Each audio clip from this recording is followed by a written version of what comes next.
Hi guys! Welcome back to my YouTube channel. So may bago na naman tayong video na ipapakita sa inyo kung bakit ko to ginawa kasi na-impress ako sa bagay na to. So i-share ko lang sa inyo guys kung ano yung kinagandahan sa gamit na to. Yung bell bottom na nakalagay dyan. Guys, so ito na nga yun. So for today's video wala naman tayong ibang gagawin kundi i-vlog tong gamit na to na nabili ko. So, syempre, ang kinagahandahan nito guys is, 4-in-1. So, ano nga ba yung 4-in-1? 4-in-1 ba or 3-in-1? Basta maganda to siya guys. So, I'm sure nakikita nyo naman kung ano yung ikinaganda dito kay oven toaster plus coffee maker. Okay, coffee maker. So, bago ko i-share to kung bakit siya maganda at kung bakit siya napaka quality nung item, talaga namang hindi masasayang yung pera nyo at napakasulit naman nitong gamit na to. Okay, so umpisahan na natin. Bago natin umpisahan to at i-demo sa inyo kung ano yung maganda dito kay Dowel na oven toaster with coffee maker. So, umpisahan ko sa pag-demo sa inyo guys. So, bago nyo to gamitin. So, ano naman guys, si oven coffee maker naman guys is kompleto naman siya ng kompleto siya ng materials ba? Accessories. So, ayan. Wait lang. So guys, ito yung bali si coffee maker with oven is dalawa po yung temperature niya. So yung convection niya dalawa po. So meron siya dito sa baba, ito po yung niya, ito po yung heating niya. Yan, ito po yung heating niya. At saka sa taas naman po, ito din naman yung ang tawag ng temperature na nagbibigay ng init dito kay coffee maker. So, ngayon guys, so kasama din dito yung niya, yung lagayan niya, ito yun. Ito yun siya. So, kung gusto nyong mag-ihaw or mag-init ng barbecue, so pwede po siyang gamitin nito. So, yun yung ikinagandahan kay coffee maker Dowel. Plus oven. So, ano pa nga ba at saka dito niya sa baba guys, so pag may mga tumulo dyan na na niluluto ninyo, so hindi siya dediretso doon sa ilalim na mahirapan tayo sa paglilinis. So ito yung maganda sa kanya. So yan siya guys, para siyang naka-built-in na siya na side by side niya hindi talaga papasok yung mga mantika na pwedeng magkukos sa kanya ng pagkasira ng natin ng gamit. So, ayun guys. So, kasama po. Syempre, hindi natin makakalimutan. May kasama siyang plate. O, ayan. Ito yung plate niya na naman talagang saktong-sakto sa unit ng oven din na binili po ninyo. Yun yung maganda kay Dowel. So, syempre, ang glass naman po niya is para siyang double glass. Hindi siya manipis, talaga namang sobrang kapal niya. Ayan.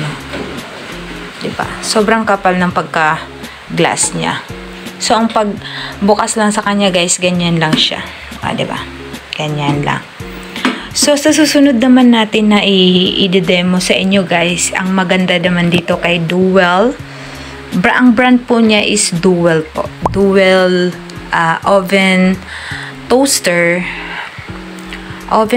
with maker, coffee maker. So, ang maganda dito guys, sa taas niya, talaga namang magagamit mo yung niya, yung unit niya or yung gamit niya na binili nyo. So, yun.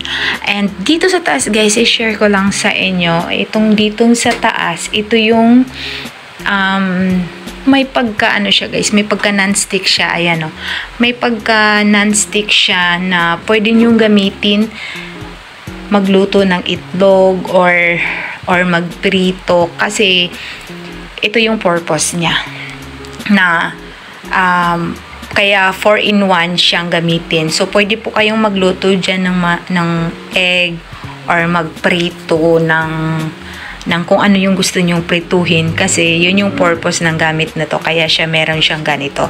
So ayun. So and then natatanggal to siya guys ha. Natatanggal to siya. Pwede niyo siyang pwede niyo siyang linisan. So very talaga very easy gamitin at linisin. So kaya naman siya 4-in-1 guys. Na-impress ako dito ng sobra. Kaya maganda siyang i-introduce sa inyo. Kaya umiinit din siya at saka nakakapagpaluto kasi yung niya, yung convection niya dito ay nandito lang. Okay? So, siya yung nagbibigay ng init dito para makapagluto tayo ng kung anong gusto nating lutuin. Kaya siya. So, pwede niyo siyang ibalik dyan. So, very, very easy lang siyang linisin. So after that guys, so ito naman yung kay coffee maker. So basically guys, magkadikit talaga sila. Ayan. So magkadikit sila. So hindi naman siya, kung mag-iinit kayo dito, hindi naman maapektuhan dito kasi iba yung iba yung pagka-skin niya dito for para naigawa to. Kumbaga pag nag-iinit siya, nasa loob lang. Okay. So ngayon guys, dito naman kay coffee maker is naman siya, natatanggal naman siya dyan. Ito lang yung niya, ganito lang siya kalaki. So ayan. Okay. Ayan. Ganito lang siya kalaki and kasya naman siya for 2 cups. So ayan. Gusto nyong igawing coffee, kasyang-kasya po dyan. So, sa paggamit naman nito guys, dito nyo lang ipupush yung yung button niya. Dito siya. So, minsan kasi yung iba hindi alam kung paano siya buksan. So, talaga namang huwag nyo ipilit kung hindi nyo alam. Just may mga reminder naman dyan kung paano siya bubuksan. Okay. Ang nakalagay dito guys is how electric plated oven is coating the protective layer first time using slightly smoke. It's normal. So, normal lang siya kung medyo umuusok siya. Turn on the oven grill. Oh my God, turn on the oven grill. So, may grilling. After 5 to 10 minutes, then use it to cook the food. For coffee maker plus brew water first. So, yun yung mga reminders niya dito na nakalagay. So, sa paggamit naman nito guys, so, push nyo lang yun dito. Yan, ito siya. Pupush nyo lang yan. So, magbibigay. So, saka siya i-release niya yung para sa coffee maker dito. At syempre, yung loob ng coffee maker, ito po yun. So, hindi siya ganun kalakihan, pero good for 2 coffee na siya, kasya. So, ayun. So, ito yung niya, ayan. O, diba? So, ayan siya. And then, ibalik nyo lang siya guys ng paganyan din. So, yan. Push, lock. Push, and then lock. Yun lang.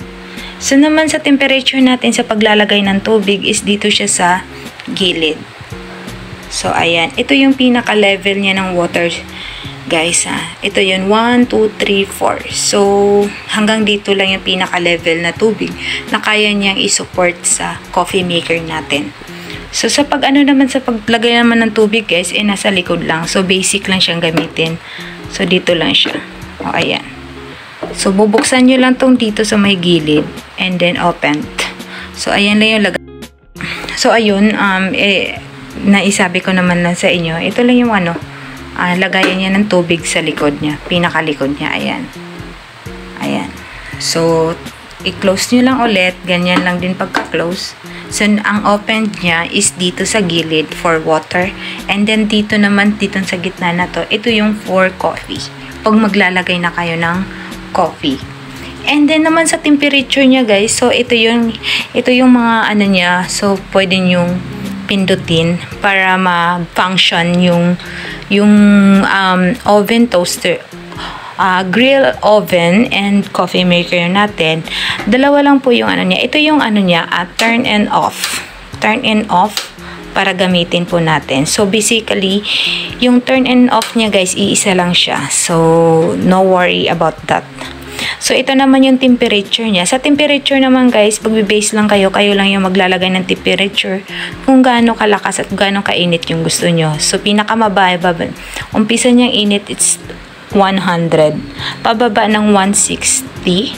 And then, papunta naman siya sa ano.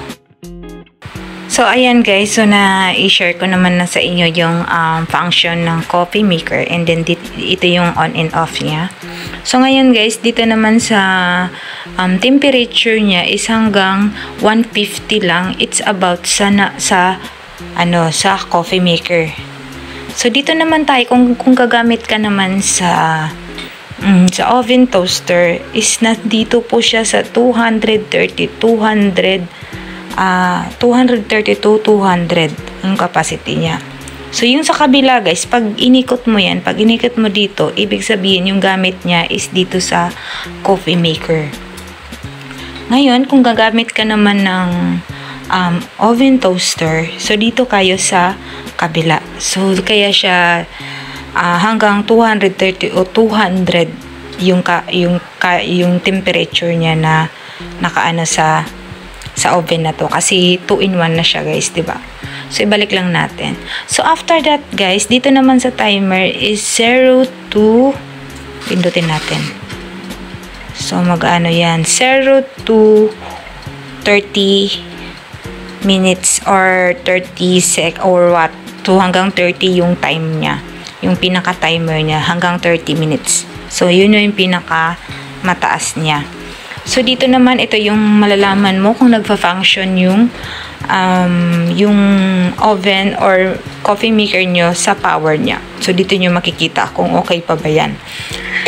So, makikita nyo naman guys, so kung anong brand to, it's a Duwell. So, I'm sure yung product na to is known talaga sa lahat, yung Duwell na brand. So, yun. And I hope na nakunan nyo ng pansin guys, or nakuha nyo ng tips kung ano yung maganda dito sa 4-in-1 coffee maker with oven toaster. So, ayun lang, and I hope you subscribe on my YouTube channel, and thank you for watching. Bye-bye!